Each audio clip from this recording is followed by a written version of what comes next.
So the second lesson in patience happened in the PM session. I'll delete this one. So we have a 4-hour gap. Show it here. We have a 4-hour gap here, which corresponds with this one. And then we have this 1-hour level, which I also marked because here the magnet is not always working properly. Because it aligns with the 4-hour gap. So it's here. And then I was just watching price. So there's also this last move up before down. So I thought, hey, okay, it also aligned with time because what I noticed in the last weeks is that we have a reversal around 3 p.m. And it also happened now. And so what I watch is I watch aggressive price action.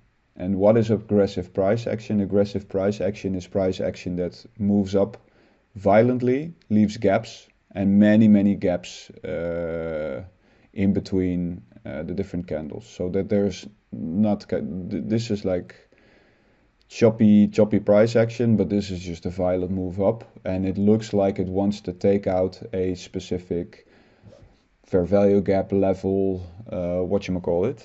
So I was watching price, and I was looking at the discrepancy between NQ and ES. So price was close to this target, and still for ES it was quite far away. So I was watching this and I was marking out the 5-minute change in the state. I was thinking, okay, so let's see what develops there, because this also looked like a breaker. Normally you can, if I go to the 1 minute, you can trade that last move up, especially when there's so much momentum, which is a trade in itself. Did it actually go? Yeah, it failed miserably, I must say. Normally you can take this fair value gap, and once it closes above, you can take the long here and then move the last trade up, but that didn't work. Okay, so this required a lot of patience. So I was thinking here, okay, so we took out this level. This was my main level. So we have a high time frame S&T. So this level was tagged for NQ, but it was not tagged for ES. So that's the first part of my setup. But there was a really strong move. So I was looking at this move and I was thinking, if this goes, this can go quite far. I think I drew my fibs just to see, hey, what are we talking about? So I want to see like the last move before there is a change in the state. So that would not be here, but it would be here, because this last drop creates the move that takes it into a change in the state. I do my magic fibs, but I wasn't really feeling this in terms of alignment with price action. So I was thinking, okay, what's the next sensible level that I would take? And I think I was going for this one. So I marked this one out, and I thought, okay, this looks more reasonable in terms of price action, because now I had the feeling, okay, I think we're now in a more bullish environment. So if we get a correction, they might not get as deep as in the last week. So I was just zooming in on this part of the price action.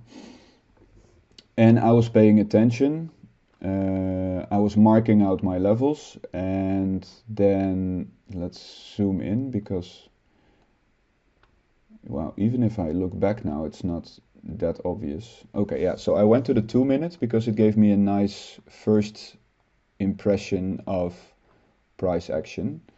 And my experience was that for NQ it was a bit more cleaner. But overall, because like NQ and ES were flip-flopping who was more or less in charge of the move, so to speak. So this was the 5-minute change in state. Let's also mark it that way. That was the 5-minute.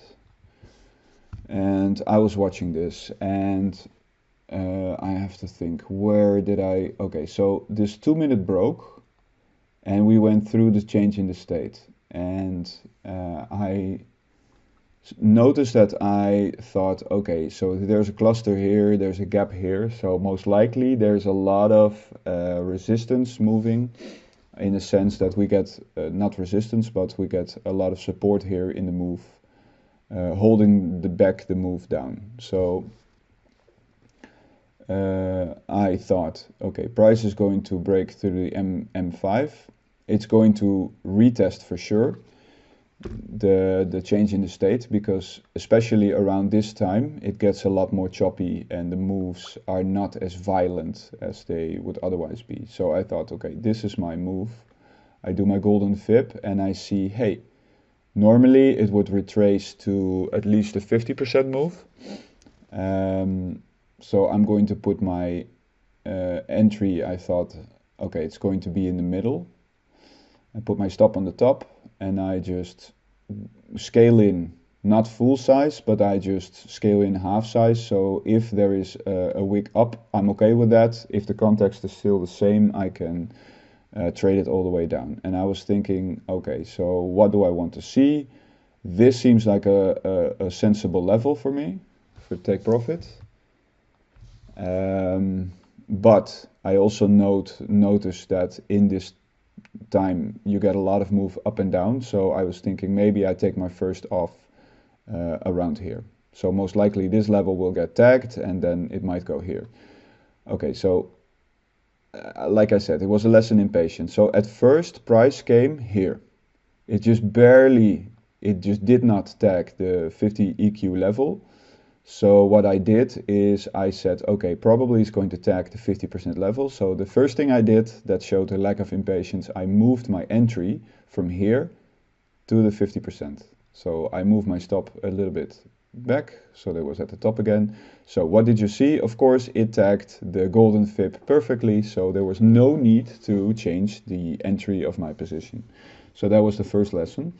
Then it moved immediately in my favor to this level, but I think I had my stop loss here. So I just barely missed my stop loss. Stop loss, take profit. And I think I was short 8 contracts and I had 4 contracts here as a partial. Also give myself some leeway to get back into the trade.